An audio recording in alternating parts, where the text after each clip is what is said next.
চলো আজকে একসাথে একটা কফি শপে আর্ট ডেটে যাই, যেখানে আমরা খাওয়া দাওয়া করব, পেইন্টিং করব এন্ড অবশ্যই অনেক গল্প হবে। এই মার্কারগুলো কেমন রে? ভালোই আছে। আমি নিয়ে গিয়েছিলাম ওয়াটার কালার আর আমার ফ্রেন্ড নিয়ে গিয়েছিল alcohol marker. So here is she, আর এই হলো আমি। যেহেতু আমাদের হাতে সময় কম ছিল, আমরা চেষ্টা করছিলাম একটা ইজি রেফারেন্স চুজ করতে, যাতে অন টাইমে ফিনিশ করতে পারি। আমি যদিও ফ্রোজেন কফির ফ্যান, কিন্তু আমার অনেক বেশি ঠান্ডা লেগেছে, so I take hot cappuccino and my friend took tiramisu latte. It was frozen and also quite good. Lastly আমরা এই রেফারেন্সটা সিলেক্ট করি। শুরুতেই আমরা স্কেচ করে নিচ্ছি। আবার আনছিস তো মারা খাইলাম।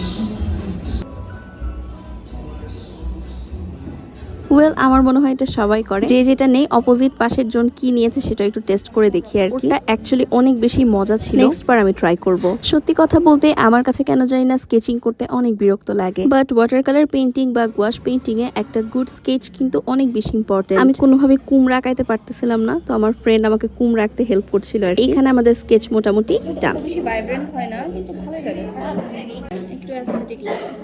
আমরা অ্যাকচুয়ালি ওয়াটার কালারের আউটপুট নিয়ে কথা বলছিলাম, যে ওটা একটু অ্যাস্থেটিক হয়। আর এখানে সবার আগে আমরা ফার্স্ট লেয়ারটা অ্যাপ্লাই করে নিচ্ছি। আমরা ফ্রাইড উইংস নিয়েছিলাম, যেটা ছবি আঁকতে আঁকতে ঠান্ডা হয়ে গিয়েছিল। তোমরা দেখতেই পাচ্ছ আমার ফ্রেন্ডেরটা অলমোস্ট ডান, আর আমি এখনো ট্রানজিশন লেয়ার অ্যাপ্লাই করেই যাচ্ছি। আমার ছবি আঁকতে ওর থেকে প্রায় 20 মিনিটের মতো বেশি সময় লেগেছে। আমি জানি না আমি কেন এত স্লো। এর মধ্যে একটা মজার ঘটনা ঘটে, রেস্টুরেন্ট থেকে আমাদের আর্ট দেখে মুগ্ধ হয়ে আমাদেরকে ওনারা একটা ব্রাউনি গিফট করে। মিথ্যা বলবো না, এভাবে কেউ স্পেশাল ফিল করালে কিন্তু আসলেও ভালো লাগে। So here is the final result. তোমাদের কাছে আমাদের পেইন্টিংটা কেমন লেগেছে বলো তো? সত্যি বলতে আমার কাছে কিন্তু আমার ফ্রেন্ডেরটা বেশি সুন্দর লেগেছে। পেইন্টিং যেমনই হোক, উই এনজয়। তোমরা যারা আর্ট ভালোবাসো, তোমরা অবশ্যই একবার এরকম আর্টে ট্রাই করে দেখো। আই হোপ আজকের ভিডিওটা তোমাদের ভালো লেগেছে। আল্লাহ হাফেজ।